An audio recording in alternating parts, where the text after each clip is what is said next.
La diffusion vient de démarrer. Tous les participants sont en mode écoute seul. Démarrer.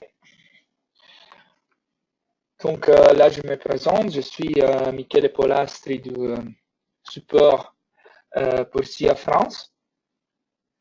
Et je vais présenter donc les webinaires sur les applications pratiques des derniers développements à propos de l'analyse et des résultats. Donc, pour ce qui concerne ce webinaire, votre micro s'est désactivé. Si vous avez des questions, il y a une boîte où vous pouvez utiliser, que vous pouvez utiliser pour toutes les questions. On va répondre à la fin du webinaire. Et quand même, le webinaire est enregistré et donc ça sera publié sur YouTube dans notre chaîne. Mais aussi, vous pouvez la retrouver sur notre site dans la partie de webinaire. Donc, merci toujours de m'indiquer si vous avez des problèmes avec les sons.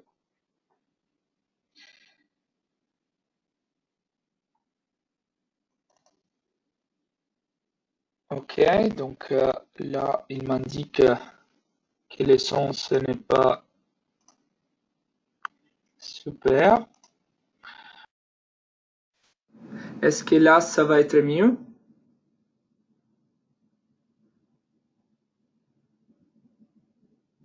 Ok, super. Merci Didier. Ok, donc là quand même, je vais toujours regarder si vous indiquez ce type de problème. Donc dans cet webinaire, on va visualiser 6 points principaux, donc 6 applications qui ont été développées. En première, on va regarder deux parties qui intéressent la modélisation des murs et maçonnerie. Donc, il y a eu un développement pour l'analyse des murs et maçonnerie avec la réduction de l'effet d'arc et l'élimination de la tension dans l'analyse non linéaire pour les murs et maçonnerie, mais aussi pour les éléments 2D en général. Qui regarde effectivement l'implémentation des fonctions non linéaires pour les rotules sur les éléments 2D. Après, on va regarder pour l'application dans les constructions, dans les phasages, dans les phases de construction, et effectivement la possibilité donc de modifier la rigidité et aussi la présence de certains éléments pour certains types de calculs et de cas de charge spécifiques. Après, on va passer un lieu à l'affichage des résultats. Donc, il y a l'implémentation des membres d'intégration. Donc, c'est une intégration des efforts internes pour les éléments 1D et 2D. Et finalement, on va terminer plutôt sur un développement qui concerne les calculs sismiques. En première, on va regarder qu'a été ajoutée la possibilité de filtrer les modes selon deux possibilités. Donc, soit en regardant la masse totale la masse totale des différents modes, ou soit sinon en indiquant une masse minime pour laquelle le mode il va être considéré. Finalement, on va terminer pour la modification du paramétrage de l'application Soilin, de la fonction Soilin, dans les cas sismiques. Donc, on va commencer en regardant l'analyse des murs et maçonnerie avec la réduction d'effet d'arc.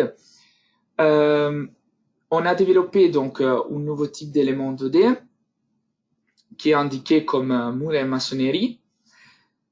Cet type d'élément, il va avoir donc un comportement orthotrope et ce qui a été ajouté, c'est effectivement un coefficient de réduction de l'effet d'arc pour tenir en compte de l'effet d'arc, comme vous pouvez voir ici à l'écran.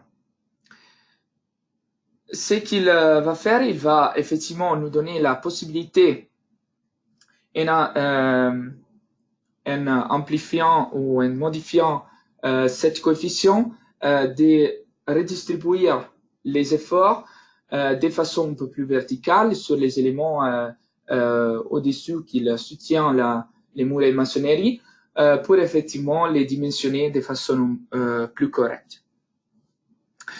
On va regarder s'il y a effectivement un exemple de ce type de modélisation et comment on peut retrouver ce type d'éléments structurels.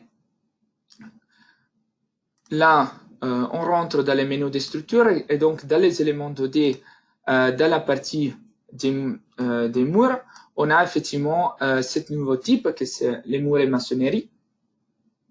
Dès qu'on les sélectionne, on aura défini quand même un matériau maçonnerie.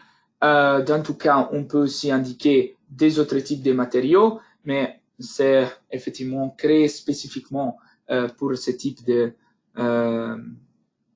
matériaux maçonnerie. Et dès que je vais comment créer mon élément, on va noter qu'il a un type d'orthotropie. Et si on rentre en détail dans ce type d'orthotropie, on a la possibilité donc de définir cette coefficient de réduction de l'effet d'arc. De façon un peu plus pratique, ce qu'il va implémenter, donc on a toute la partie des coefficients de rigidité pour les voiles ici en bas. Donc on a les coefficients dans les deux directions principales de la déformation axiale, aux efforts axiales. Et après, on a effectivement deux autres modules de rigidité qui, eux, ils regardent les déformations dues aux cisaillements. Où il va agir cette coefficient de réduction de l'effet d'arc, c'est effectivement sur cette coefficient de rigidité. Donc, dès qu'on modifie notre coefficient de réduction de l'effet d'arc, il va agir sur ce type de rigidité. Si vous allez donc créer un élément orthotrope avec SIA et vous allez modifier ce type de paramètres, vous allez effectivement obtenir les mêmes types de résultats. Je vais prendre pour vous montrer donc les fichiers avec les résultats déjà calculés. Et si on regarde donc dans les menus résultats les réactions d'appui,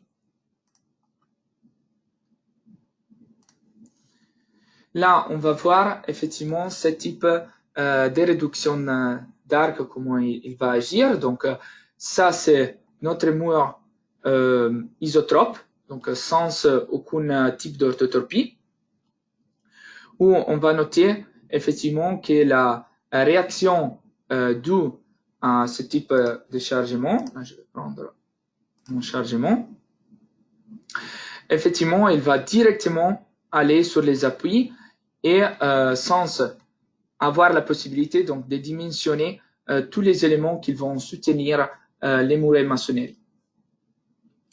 Les mêmes types de résultats, on l'obtient si on va définir un coefficient de réduction d'arc égal à 1. Donc là, dans ce cas, on ne va pas agir sur les coefficients de rigidité D3,3 qu'on a vu tout à l'heure.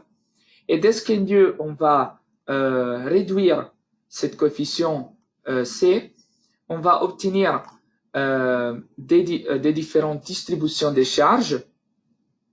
Et on va voir que voilà, comme résultat les plus avec les coefficients les plus petits, on va obtenir une distribution presque uniforme sur tout mon appui.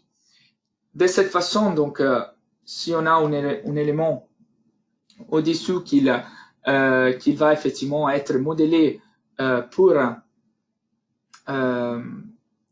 soutenir notre mur et maçonnerie, il va être dimensionné en avant donc une charge linéaire bien uniforme sur l'élément. Donc là, c'est un peu ce type d'implémentation qui a été fait. De cette façon, donc, ça va être un peu plus pratique, la définition des murs et maçonnerie pour effectivement transmettre les charges de façon verticale. Dans ce cas, si on va introduire une ouverture dans notre élément et maçonnerie, pour obtenir un calcul effectivement réel, et il faut appliquer au-dessous de ma ouverture un élément en D qui va effectivement transmettre les charges de la partie maçonnerie au-dessous de l'ouverture. Donc, c'est vraiment un comportement que ça va être un peu plus réel pour la distribution des charges de la maçonnerie et pour le dimensionnement de notre élément structurel. Je reviens donc à mon PowerPoint. Ça, c'était un peu les premières topics, la première point comme vous. Les deuxièmes, c'est l'élimination de la tension dans l'analyse non linéaire des murs et maçonnerie en utilisant donc une fonction non linéaire sur les rotules. Alors, effectivement, depuis la version 19, il y a une nouvelle approche pour la simulation numérique des rotules 0D, donc sur les nœuds, et un D dans les modèles, avec un comportement un peu plus réel.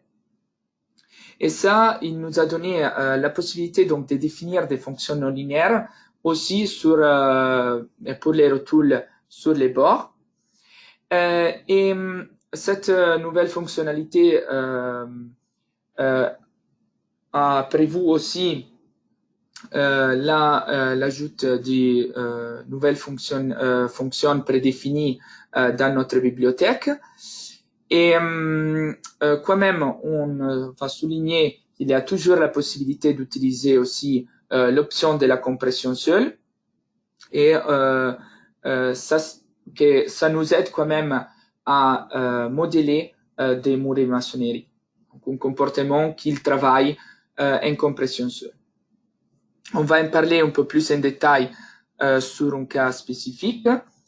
Donc, je vais retourner dans mon modèle. Je vais prendre donc, un deuxième modèle. Voilà. Et on va voir un peu l'effet qu'il va avoir cette nouvelle implémentation et comment effectivement l'implémenter. Donc là, on a trois cas différents. Dans un premier cas, les murs et maçonnerie a été introduit en utilisant donc un mur et maçonnerie avec son coefficient par défaut c'est 0,01. Et on a deux éléments un peu plus petits au début et à la fin de notre mur et maçonnerie qui travaillent en compression seule. Donc, de façon que quand même, ils vont pas transmettre des efforts de traction. On a un deuxième cas où l'élément a été modélé comme élément en maçonnerie et en compression seule. Donc, sans directement tout l'élément a été modélé en compression seule. C'était un peu les comportements qu'on avait tout à l'heure. Et on a un dernier cas où l'élément a été modélé comme maçonnerie, donc en utilisant l'orthotropie qu'on a vu avant. Et on était ajouté des rotules sur bord. Okay. Mais de cette façon, on a ajouté un retour sur bord non linéaire avec la fonctionnalité compression seule. Donc, ce type de fonctionnalité. Donc là, comme vous voyez, il y a déjà une petite bibliothèque des possibilités qu'on a ajoutées. Voilà. Et là, je vais vous montrer donc les résultats au niveau des déplacements. Voilà. Donc là, je vais prendre les déplacements sur ma structure et on va voir les différents types de comportements. Donc, on a un premier comportement dans l'élément. Dans ce cas, on a une partie en bas et en haut qui a été modélée comme une compression seule. Donc là, comme vous voyez, quand même, on doit toujours garder la continuité du matériau dans ce cas. Et ça, donc, nous oblige à avoir une déformation qui étire un peu cette mur en maçonnerie. Donc, quand même, il va avoir une contribution sur la déformation de mon élément 2D vers le haut. Même chose, on obtient des résultats quand même similaires pour ce qui concerne la modélisation de l'élément en compression seule.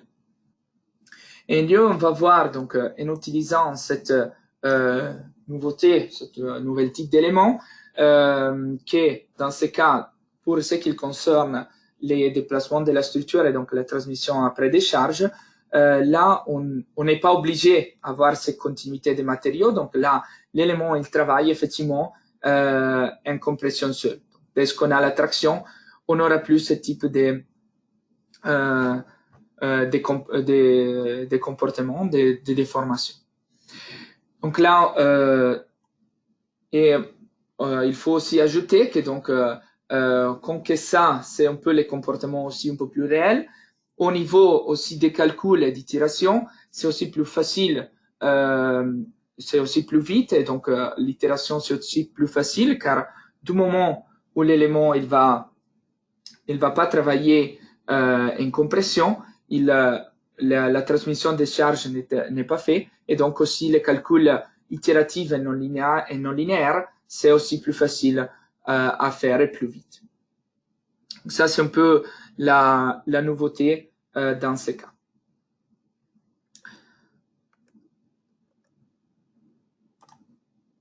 Voilà, je reviens donc sur mon PowerPoint.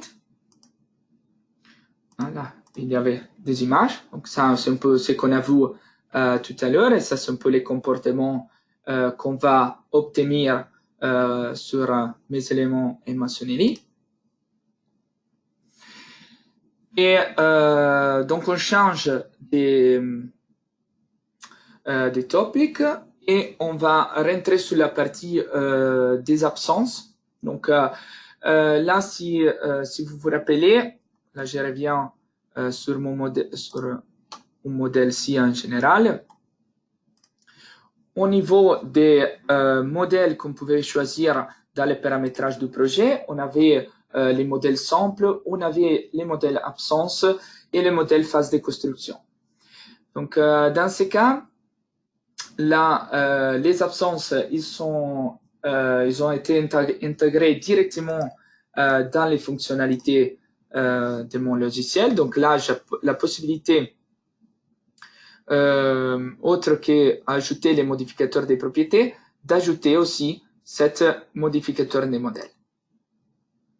Ça, on va les voir voilà, sur mon modèle, mon troisième modèle.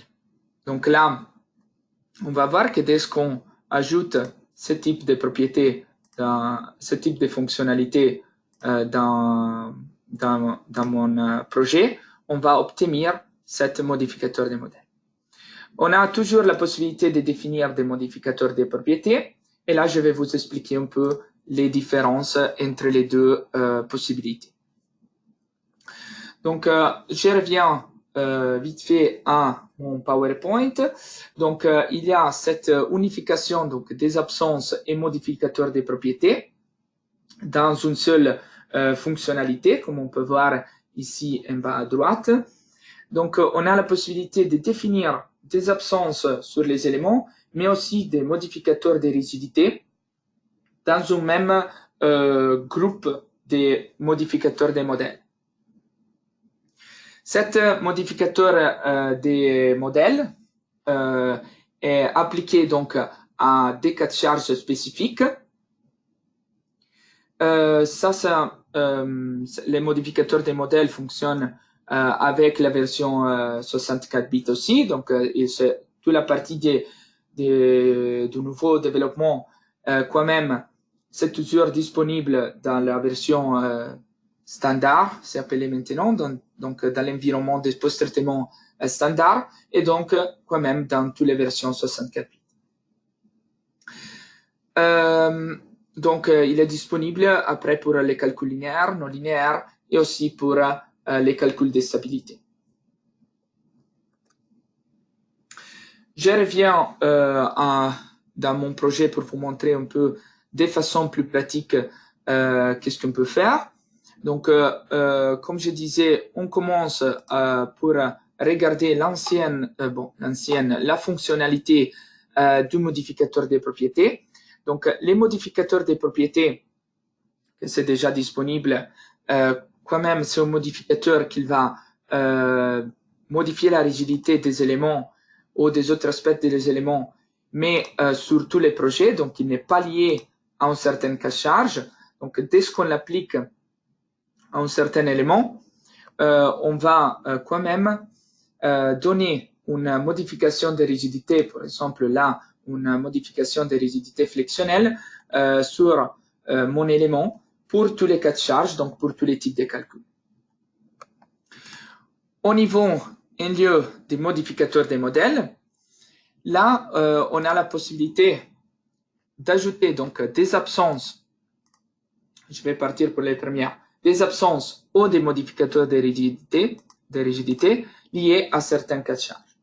Donc, ce qu'on a fait dans ce projet, c'est un peu une modélisation des différentes phases de construction où on a une première phase où on veut considérer tous les éléments de la base. Donc, tous les éléments qu'on voit ici en rouge, ils ne sont pas considérés dans les calculs. Une deuxième phase où on va intégrer cet élément du premier étage. Donc là, on va créer notre premier étage et on peut ajouter donc un modificateur de rigidité où on va considérer, par exemple, on peut considérer quand même que la rigidité de certains types d'éléments, il va être considéré avec un certain pourcentage. Donc là, les possibilités qu'on a, ils sont les mêmes du modificateur de propriétés et donc on a la possibilité d'agir sur la rigidité flexionnelle, axiale ou sur les deux. Donc, dans ce cas, on peut choisir, on peut agir sur les deux. Et là, on va agir sur les coefficients, effectivement, des caractéristiques mécaniques de mes éléments. Comment on va implémenter ça? Donc là, on peut rentrer dans mes cas de charge et donc on peut indiquer qu'on a trois stages différents, trois phases différentes. On a une première phase où on va considérer les premiers groupes de modificateurs. De cette façon, dans cette cas de charge, on peut dire les calculs vont être faits en tenant compte des éléments du premier étage. On a un deuxième stage où on va intégrer les éléments du deuxième étage. Donc là, dans ce cas, ils vont être ajoutés il va être ajouté toute la deuxième partie de mon bâtiment. Et on a un troisième stage où on n'a pas ajouté des groupes de modificateurs. Donc dans ce cas, tout mon projet, il va être pris en compte. Si on regarde, je vous montre donc les résultats de cette modélisation. Donc là, au niveau, je vais quand même montrer au niveau toujours des déplacements. Là, si on va prendre pour les premiers stages, on va voir que les calculs et les efforts internes, et dans ce cas aussi les déplacements, ils sont calculés seulement en tenant compte de cette première partie de la structure. Mon deuxième, dans ma deuxième phase de construction, donc on va, les efforts internes ils sont calculés par rapport à la première phase, et après il y a la somme de cette deuxième phase appliquée à mon projet. Et finalement, on a notre troisième stage où on n'a pas mis des absences, où on n'a pas agi sur la rigidité des éléments, et là, toute la structure a été considérée. Juste pour vous donner aussi un avis sur la définition après des combinaisons. Donc, on a toujours la possibilité de définir pour chaque cas de charge des groupes de modificateurs. Mais effectivement, au niveau des combinaisons, après, il faut effectivement insérer tous les éléments qui sont présents tous les cas de charge qui sont présents avec un même groupe de modificateurs dans une combinaison, dans le sens qu'on ne peut pas insérer dans la même combinaison un cas de charge avec un certain groupe de modificateurs et un autre cas de charge avec un groupe de modificateurs différents. Donc, il faut bien avoir dans une combinaison seulement un certain numéro de cas de charge, et tous les cas de charge ils doivent avoir les mêmes groupes de modificateurs.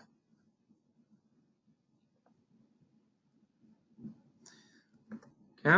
Je vais retourner donc ici dans mon PowerPoint et on passe aux éléments suivants, au topic suivant. Et là, donc, on va parler concernant les résultats, qu'est-ce qu'on a implémenté. Donc, la nouveauté, c'est un membre d'intégration. Donc, ça ressemble un peu au niveau d'utilisation à la bande d'intégration. Donc, il va intégrer les efforts présents sur des éléments en D ou 2D et il nous donne donc les résultats complets sur l'élément. La différence avec les bandes d'intégration, c'est que ce n'est pas lié à un élément 2D. Donc là, comme on peut voir un peu dans les images, on peut l'appliquer aussi sur un coin de mon bâtiment, et là, elle va intégrer donc les efforts internes des deux éléments 2D et il nous donne les résultats de cette intégration des efforts. Si vous voulez quand même voir un peu les possibilités d'utilisation de ce nouveau type de membres d'intégration, il y a quand même les prochains webinaires du 22 octobre sur effectivement les sujets de l'utilisation efficace des outils pour les éléments 2D. Donc là, il y aura effectivement une explication encore plus en détail des différentes typologies et comment les utiliser dans les bons points de votre structure, dans les bons moments, et comment effectivement utiliser différents types d'outils spécifiques, d'outils de résultats pour les éléments 2D. Donc là, je rentre dans SIA. Je vais prendre donc cette modèle qu'on a créé pour vous montrer un peu comment on peut utiliser cette nouveau membre d'intégration. Donc, comme je disais, on a la possibilité donc d'intégrer, je vais vous montrer, donc d'intégrer tous les efforts sur sur des éléments 2D. Comment insérer ce type d'éléments? Donc là, je vais vous montrer donc soit sur des éléments en D, soit sur des éléments 2D, ça peut être utilisé.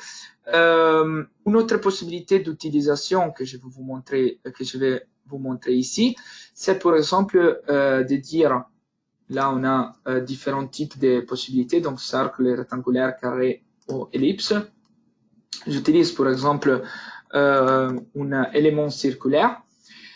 Je peux par exemple dire que je veux obtenir les résultats seulement sur une certaine partie d'un élément en D. Donc là, par exemple, si je veux les résultats de mon élément en D seulement dans cette partie de mon projet, je peux quand même regarder après les efforts internes sur l'élément d'intégration.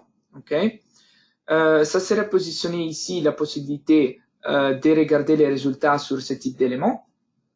Et donc là, je vais obtenir les résultats de mon élément en D seulement dans cette partie indiquée. Donc là, il nous aide aussi pour avoir des résultats sur des sections spécifiques de mes éléments en D, par exemple. Au niveau d'éléments 2D, ce qui est fait ici, par exemple, c'est de dire, OK, si on doit quand même obtenir, on a quand même un élément circulaire, un élément à L qu'on veut, sur lequel on veut avoir des résultats pour après les dimensionner de façon correcte. On a donc la possibilité de sélectionner ce type d'éléments et avoir les résultats sur les types d'éléments sélectionnés. Donc là, on va voir. Là, je vais peut-être les mettre en transparent. Voilà. Là, on va obtenir donc les résultats sur l'élément sélectionné sur toute sa longueur. Et là, dans les résultats, ils sont intégrés les efforts qui viennent de cet élément 2D et les efforts qui viennent dans cet élément 2D. Par exemple, si on a quand même un élément qu'on veut dimensionner et sur lequel on veut appliquer un certain type de ferraillage qui a une forme un peu différente et on veut intégrer ce type des efforts pour avoir après les efforts sur un élément avec ce type de forme, on a donc cette possibilité. Les formes, ils sont 4 formes différentes qui nous donnent quand même la possibilité d'intégrer un peu tous les types d'efforts qu'on veut. Donc là, on peut obtenir quoi que ce soit type d'effort interne sur, en regardant aussi 2, 3, 4 éléments 2D qui arrivent au même nœud.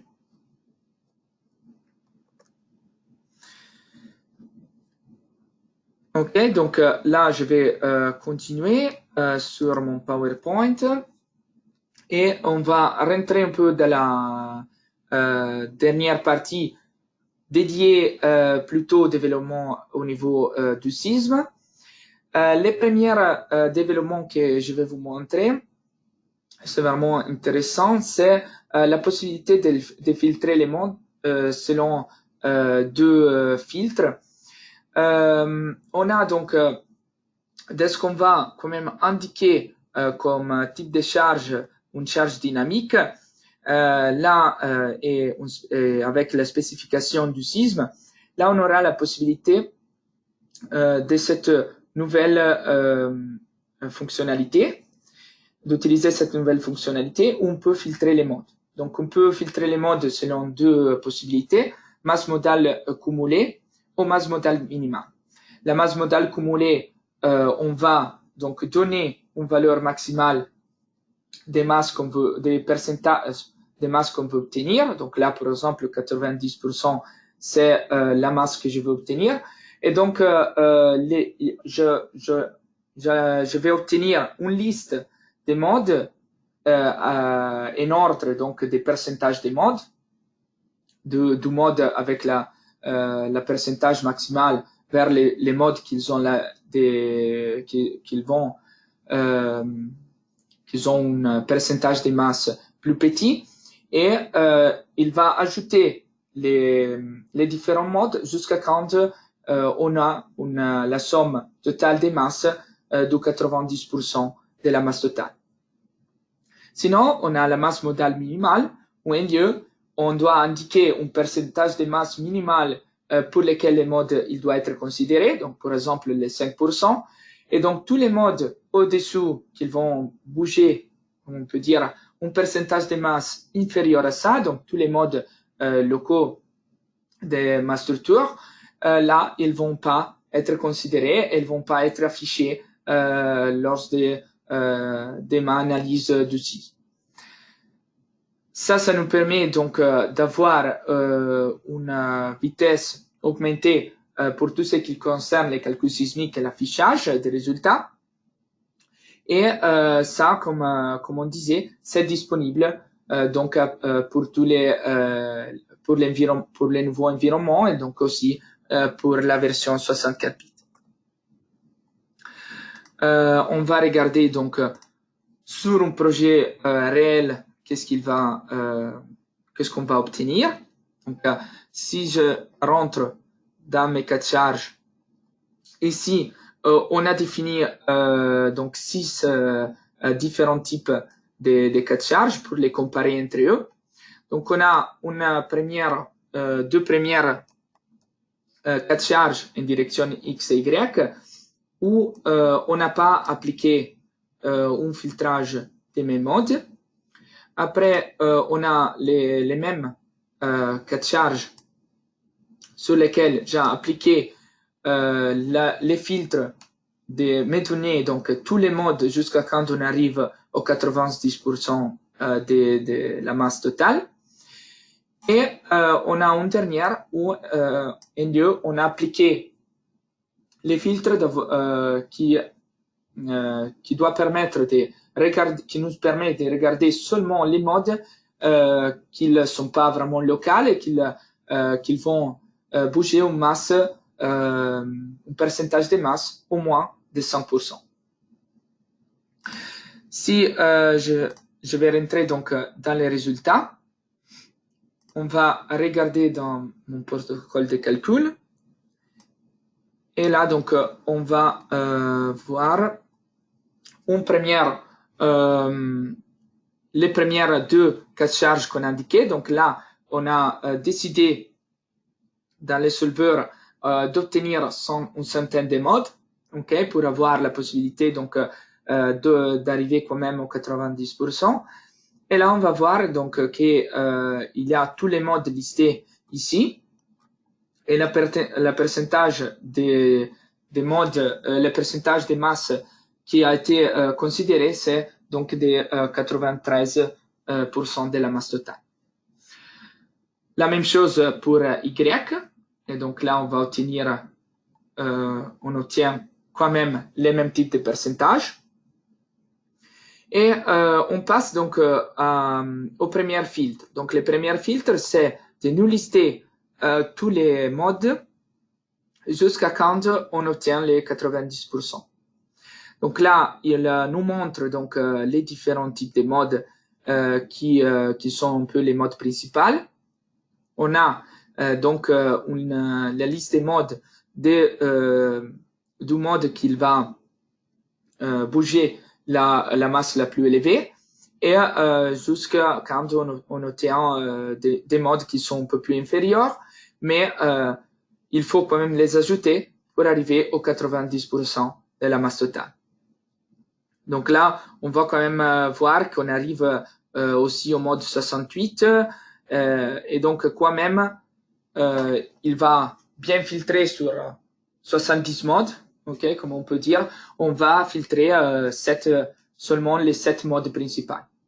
Ça nous permet donc d'avoir une augmentation de vitesse quand même considérable. Dans l'autre type de filtrage qu'on va avoir ici en bas pour la direction X et Y, et lieu, on va voir seulement les modes qui vont bouger un pourcentage de masse de moins les 5%. Dans ce cas, on va obtenir 4 modes pour les premiers cas et 3 modes pour les deuxièmes, et on va bouger un total de la masse de 90% de masse. Dans ce cas, on a considéré dans notre cas sismique la somme des modes en suivant les méthodes SRSS. Et on va voir un peu aussi au niveau des déplacements, c'est quoi la différence entre les trois types de filtrage qu'on a appliqués. Donc là, sans les filtres en direction X, on obtient un certain type de déformation de 46,7 mm. On va regarder donc au niveau des déplacements aussi pour l'autre cas de charge, on va obtenir les mêmes résultats. Et on va voir aussi les derniers cas où on a un peu moins de pourcentage de masse activée, mais comme on va voir, comme les différents les masses, les modes qu'on n'a pas considérés quand même, ils sont des modes locaux.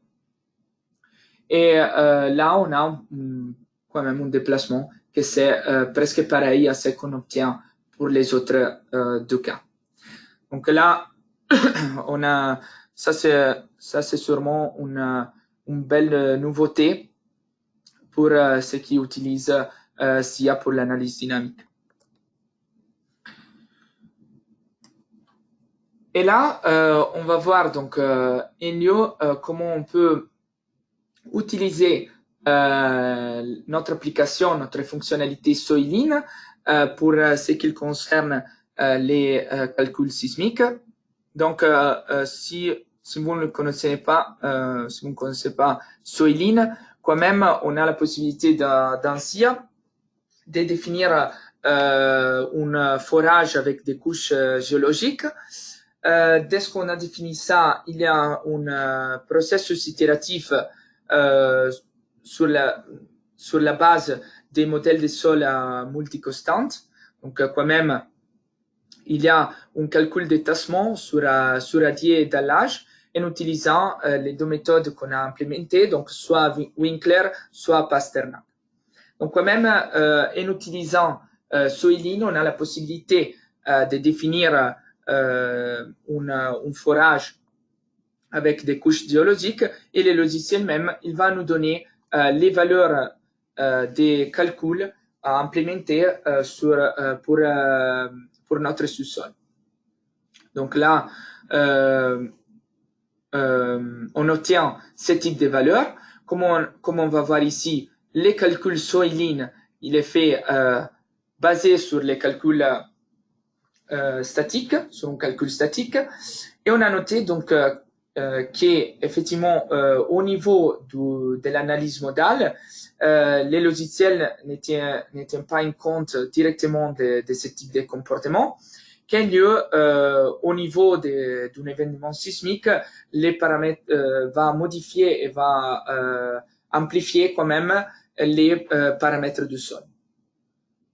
Donc, on a développé en premier lieu la possibilité d'agir sur les coefficients horizontaux et verticaux des rigidités, comme on peut voir ici dans l'image de mon PowerPoint. Et ça nous permet donc d'avoir des paramètres différents dès qu'on lance une analyse modale pour tenir en compte du comportement différent du terrain dès qu'on a un événement sismique. Ça aussi, c'est disponible dans les nouveaux environnements et donc aussi dans la version 64 bits. Je vais donc afficher les modèles sur lesquels je peux vous montrer ce qu'on a implémenté. Donc là, on a défini un certain type de sol. Le logiciel il va calculer un certain type de sol en utilisant la fonction Soiline.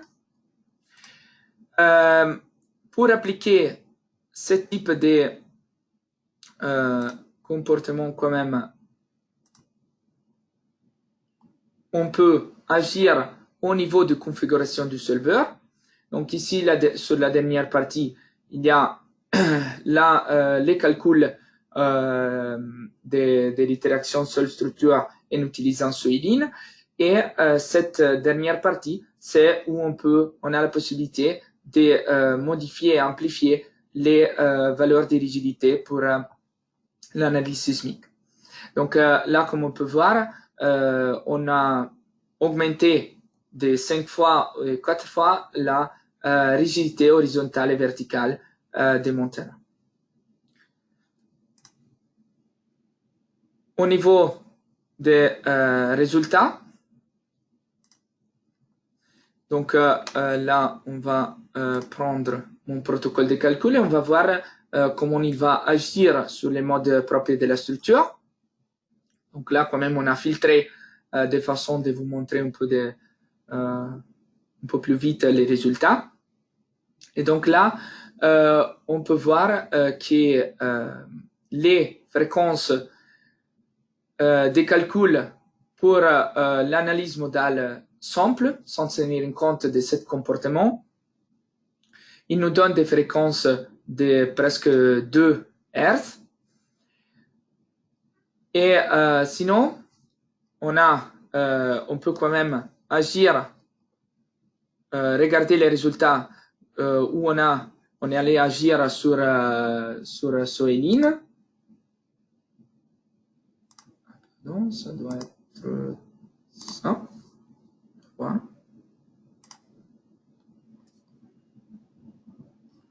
C'est pas ça. Voir si je les retrouve.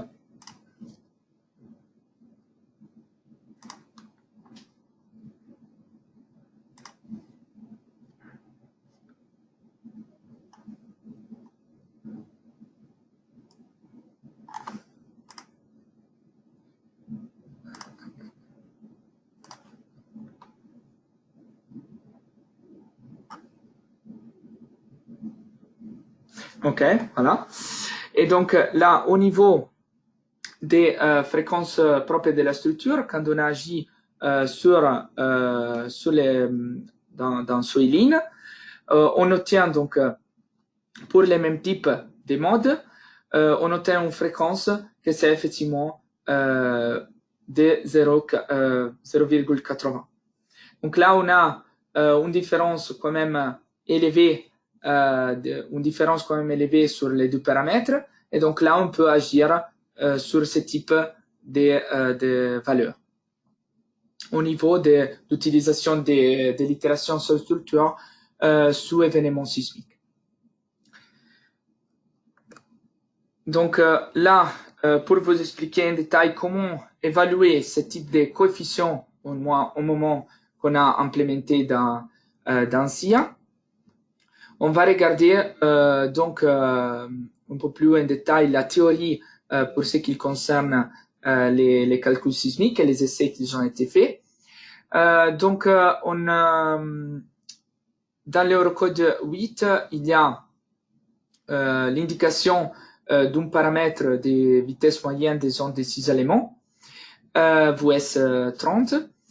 Cet type de valeur, il peut être effectivement regardé et calculé dans une analyse géologique et donc après la définition d'une certaine classe des sols.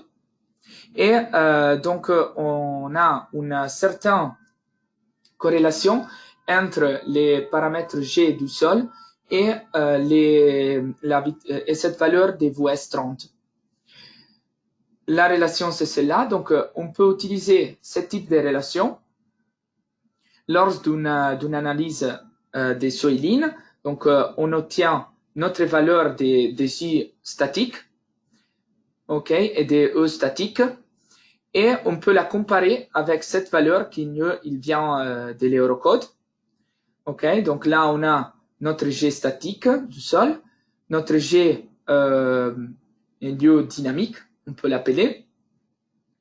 Et donc, on peut regarder les rapports entre les valeurs de G en tenant compte en regardant donc la vitesse, les valeurs VS30 et notre valeur de G au niveau statique. On obtient cette valeur K qu'on peut implémenter dans les logiciels pour avoir effectivement pour tenir en compte effectivement de cette différence du paramétrage du sol qui doit être fait au niveau sismique. Pour vous montrer un peu les résultats sur ce type de calcul qui a été fait, donc les essais qui ont été faits, on a pu constater qu'effectivement sur des sols fines, on a un ratio qui va de 3 à 7 entre les modules G calculés au niveau statique et calculés au niveau dynamique. Et cet rapport, il est plus en plus grand. Donc là, il va un peu perdre l'essence de l'utiliser si on dépasse les 10. Donc là, quand même, on donne un ratio maximal de 10. Donc là, on va quand même augmenter déjà suffisamment la résistance du sol dans ces cas. Et comme on va voir au niveau des types de sols qui sont un peu plus qui sont voilà un peu plus avec des dans une zone A ou B plutôt par rapport au type de sol au lieu des zones D, E et F. Là, on a des valeurs quand même différentes du type de sol. Là, ah oui, là j'ai les types de sol B, C. Et sinon, quand j'ai des types de sol un peu différents, là les ratios c'est un peu plus entre les 3 et les 7. Donc voilà, là c'était un peu ce qui concernait les webinaires. On a un dernier cas à vous montrer pour ce qui concerne la maçonnerie. Donc là, j'ai un modèle un peu plus grand où je peux vous montrer effectivement la différence du comportement au niveau des rotules non linéaires sur la maçonnerie. Donc dans ce cas à droite, comme vous voyez, on a ce type de rotules non linéaires. Et dans les cas à gauche, on ne les a pas modélés. Donc, au niveau du déplacement du premier étage, par exemple, si je rentre dans mon menu résultat, on peut voir voilà, la différence de déformation entre les deux types de comportements. Donc, on a un premier type de comportement où les rotules non linéaires ils sont pas été créés. Donc quand même aussi quand l'élément en maçonnerie, l'interaction, il va travailler, donc il donne des rigidités en plus à la structure. Et donc comme on peut noter, on a des déplacements inférieurs sur mon élément dalle. Dans ce cas, cet comportement a été bien modélé. Et donc, les tractions, quand il y a de la traction dans les murs et maçonnerie, la rigidité n'est pas tenue en compte. Et donc, on va voir effectivement plus de déplacements sur mon élément 2D. Ok, je vais regarder quand même s'il y a des questions à ce niveau-là.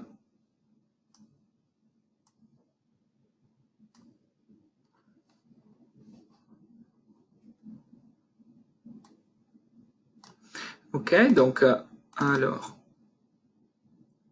je vais voir la première question.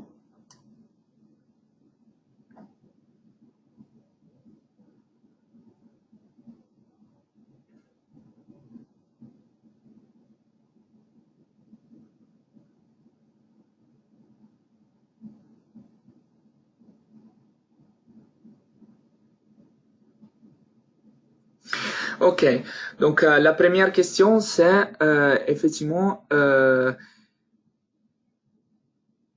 donc comment utiliser les membres d'intégration, donc comment tenir en compte du volume, un peu comme on peut dire, de l'élément qu'on a implémenté. Donc effectivement, comment je vais rentrer un peu plus en détail sur cette définition.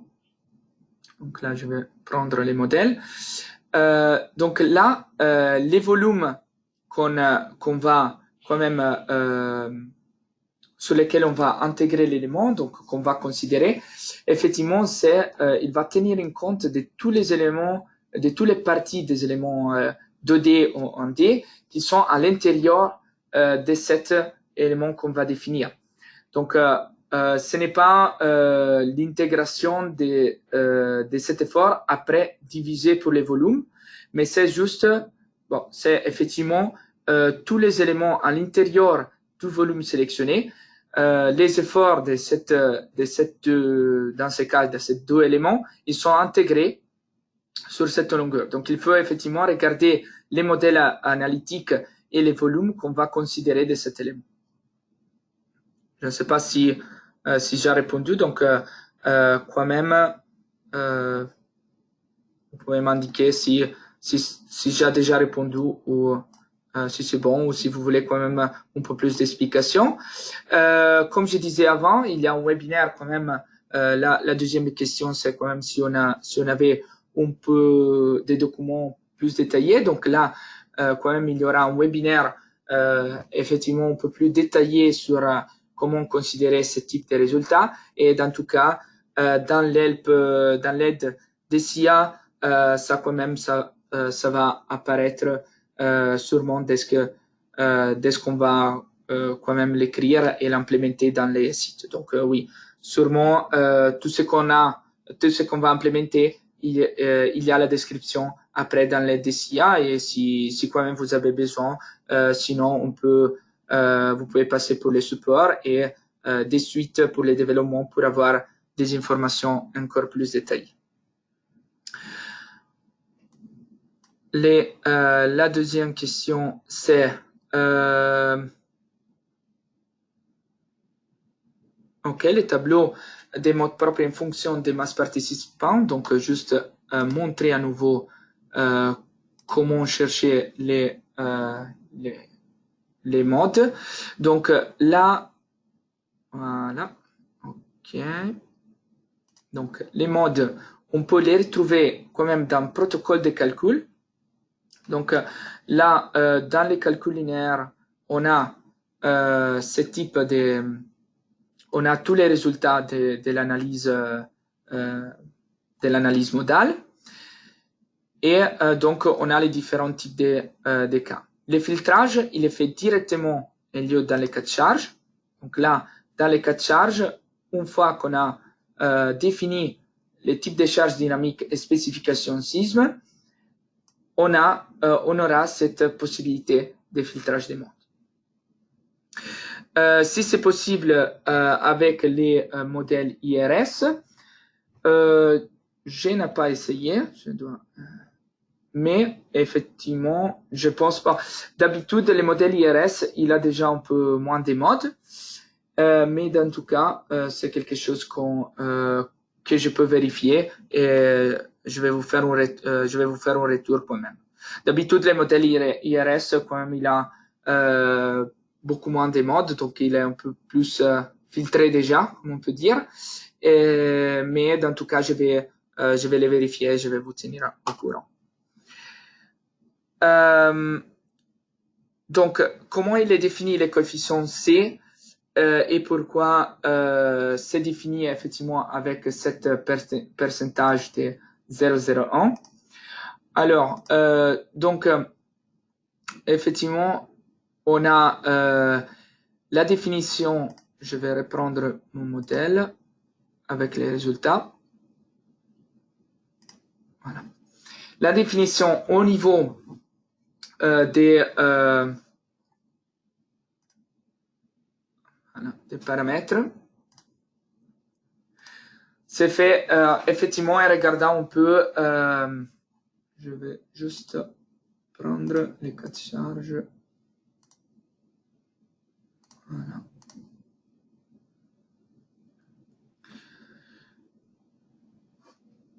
Donc,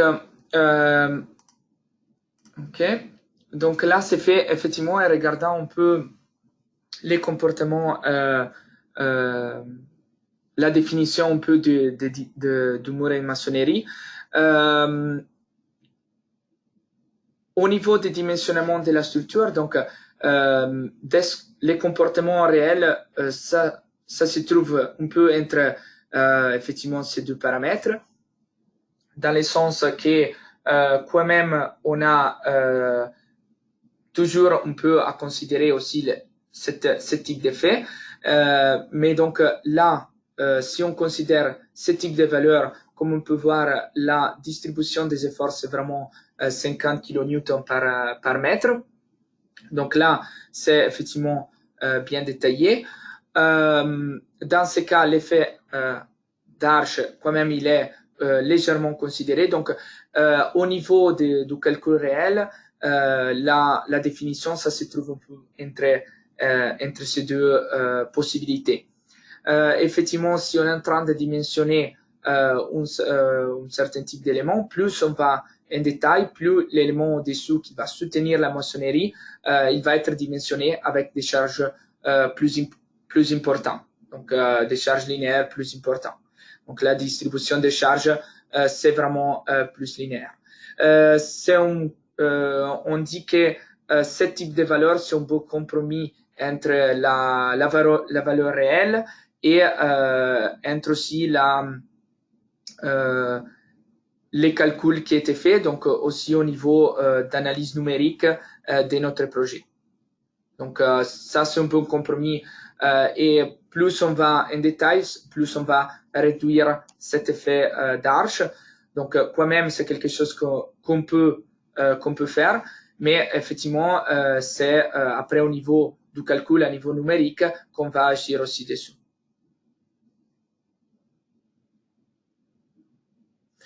Ok, donc vous me confirmez que pour ce qui concerne les filtrages de mode, ça fonctionne aussi avec les modèles IRS. Je ne sais pas, Didier, si j'ai répondu assez en détail ou si quand même vous voulez qu'on va un peu plus en détail sur ce type de réponse. Donc, effectivement, si on a un élément ondé à dimensionner au-dessus de l'élément, là, dans ces cas, on va effectivement avoir une distribution d'efforts que c'est effectivement linéaire sur l'élément, donc la transmission c'est vraiment verticale. On va un peu plus agir sur on va un peu plus agir effectivement après sur l'analyse, au niveau d'analyse numérique aussi, donc au niveau des détails, c'est un peu comme faire un mesh, un maillage un peu plus raffiné ou pas.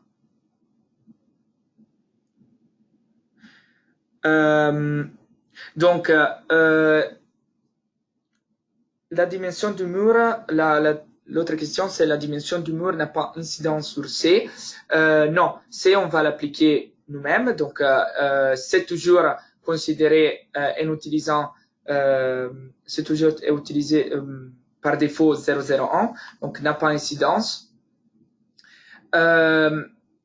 Et ce que je peux dire, bien sûr, on va voir que si on a un élément un peu plus réduit, une valeur de C, il va quand même nous donner un effet à d'Arche un peu plus évidencié. Et sinon, si on a un élément un peu plus long, effectivement, l'effet d'Arche, c'est un peu moins évident. Donc, mais je pense qu'au niveau effectivement des calculs, les dimensions du mur, ils vont pas agir sur un changement des résultats avec un gros pourcentage. Oui, donc au niveau des calculs, non, ce n'est pas les logiciels qui vérifient les C. Les C, c'est une valeur utilisateur. Donc, effectivement, ça dépend de comment l'utilisateur il va tenir en compte ou pas de cet effet d'âge. Plus on va en détail, plus l'effet d'âge il n'est pas considéré. Plus on utilise une valeur de C grand, plus l'effet d'âge il est considéré. Donc, on va un peu plus dimensionner les éléments verticaux, on peut dire, plutôt que les éléments horizontaux. Ah, de rien. Ok. Donc ça, c'était un peu les questions. Quand même, là, comme je disais, c'est enregistré, donc quand même, vous pouvez toujours les regarder sur notre site. Et s'il y a des autres questions, les supports ou lors de l'utilisation, vous avez des questions un peu plus détaillées, quand même, on est là pour vous répondre. Bonne journée et merci d'avoir participé au webinaire.